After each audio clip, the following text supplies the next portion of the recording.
যোগ্য থাকার পরেও আবাস যোজনার ফাইনাল তালিকা থেকে বঞ্চিত হয়েছেন অনেক পরিবার। সোমবার সকালে যে সমস্ত বঞ্চিত পরিবারগুলোকে নিয়ে মিটিং করলেন মুর্শিদাবাদ জেলা পরিষদের সদস্য আনারুল হক বিপ্লব।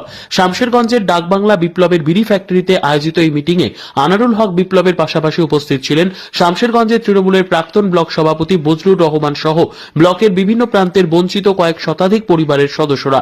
মিটিং শেষে সাংবাদিকদের মুখোমুখি হয়ে তৃণমূলের প্রাক্তন ব্লক সভাপতি বজলুর রহমান জানান, যোগ্য থাকার পর যাদের বাড়ি ইনকোয়ারির পর বাতিল হয়েছে তাদেরকে মঙ্গলবারের মধ্যে বিডিও অফিসে ডকুমেন্ট সহ আবেদন জমা করতে হবে। যদিও শামশেরগঞ্জের একাধিক প্রান্তে অনেক অযোগ্য ব্যক্তিদের নাম আবাস যোজনার তালিকায় রয়েছে বলে অভিযোগ করেছেন তিনি। আমরা আজকে প্রেস মিটটা করলাম বাংলার জননেত্রী অগ্নিকন্যার শান্তিদূত নয়নের মণি ইমামাটি মানুষের আন্দোলন মহানেত্রী মমতা ব্যানার্জি গোটা বাংলার মানুষের জন্য বাংলা আবাস যোজনা দেওয়ার জন্য বিভিন্ন যারা আমাদের রাজ্যের সঙ্গে আমাদের শামশেরগঞ্জ ব্লকে যাদের বাড়িঘর নেই তাদের ইনকোয়ারি করার নির্দেশ দিয়েছিলেন। গত 28 তারিখ ইনকোয়ারি রিপোর্টটা ফাইনালাইজ দিয়েছেন, অর্থাৎ বাংলা আবাস যোজনার পুরো পূর্ণাঙ্গ তালিকাটা প্রকাশ হয়েছে।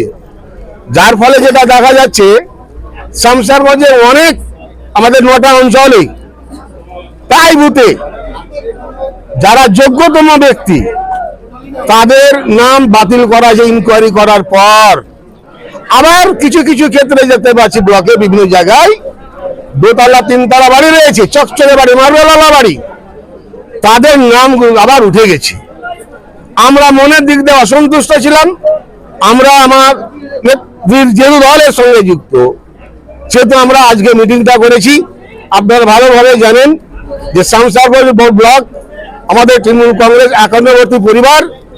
আমাদের 51বর্তী পরিবারের মধ্যে যারা তোলাবাজ আমাদের পরিবারের সদস্য তাদের সঙ্গে যোগ সাজস করে শামশেরগঞ্জ বিডিও সাহেব এই তালিকাটা তৈরি করেছেন এবং পূর্ণাঙ্গ ভুল নাম হলেও অনেকটা ভুল রয়েছে। আমরা যে কারণে আমরা শামশেরগঞ্জ ব্লকের বিভিন্ন বুথ থেকে আমাদের দলের নেতা কর্মীরা ডেকেছিলাম, আলোচনাটা করলাম। বিডিও সাহেব আজকে সকাল সকাল আমাদের বার্তা দিয়েছেন যাদের প্রকৃতপক্ষে যাদের বাড়িঘর নেই, টালি রয়েছে, মাটির রয়েছে, চাটাই রয়েছে, সেই সমস্ত বাড়ির আবার আগামী কালকের মধ্যে নতুন করে দরখাস্তটা জমা নেবেন। জমা নেওয়ার পর তখন উনি পূর্ণাঙ্গভাবে আবার উনি থেকে তদন্ত করবেন, তারপরে আসল প্রকাশটা পাওয়া যাবে বাংলা আবাস যোজনা এইসব বিষয়। আমাদের 2তলা বাড়ি রয়েছে, আপনাদের গ্রুপে দিয়ে দিছি, সাংবাদিক বন্ধুদের যে গ্রুপ যেটা রয়েছে আমি যেমন করে হোক গতকালকেও দিয়েছি, আজকে আমার কাছে নতুন নতুন নামগুলো এসছে। একবারে মার্বেলওয়ালা বাড়ি, চকচকে বাড়ি, যেটা আমার ক্ষমতা জীবনে করতে পারবো না, এইরকম বাড়িও ধরেন বাড়িওয়ালাও বাংলা আবাস যোজনার নামটা রয়েছে তাদের, ওখানে আপনাদের গ্রুপে দিয়ে দেবো, ওখান থেকে সংগ্রহ করলে বেটার হবে আপনাদের ক্ষেত্রে। ভিডিও সবাই 100% গাফিলতি হয়েছে। এখানে আমি ভাষাটা কি বললাম যে আমাদের বিডিও সাহেব ইনস্ট্রাকশন ছাড়া ইনকোয়ারি তো হয়নি। ওনাকে যেভাবে ইনকোয়ারি রিপোর্টে যারা ইনকোয়ারি করতে এসে তাদের তো একটা নির্দিষ্ট বাধা, একটা পরিসংখ্যান বেঁধে দিয়েছে।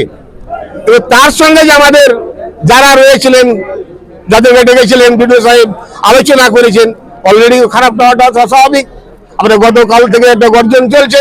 আজকে তো আমরা ভাবনা চিন্তা বিডিও অফিস অন্যরকম ছিল, যে সকাল সকাল সুবার্তাটা আমাদের বিডিও সাহেব দিয়েছেন, এই সুবার্তাটাকে সাধুবাদ জানাচ্ছি। এবং আমরা যারা আগামী আজ এবং কালের মধ্যে দরখাস্ত যারা আমাদের শামশেরগঞ্জ ব্লকের মানুষ দেবেন নতুন করে বলতে কোন অর্থে, যাদের ইনকোয়ারি করতে গিয়ে বাতিল হয়েছে নতুন করে নাম নেওয়া হবে না। ইনকোয়ারি করতে গিয়ে যাদের নাম বাতিল হয়েছে তারাই শুধু দরখাস্ত করবে, এটা আমাদের নির্দেশ দিয়েছেন। এইসব মূল বিষয়।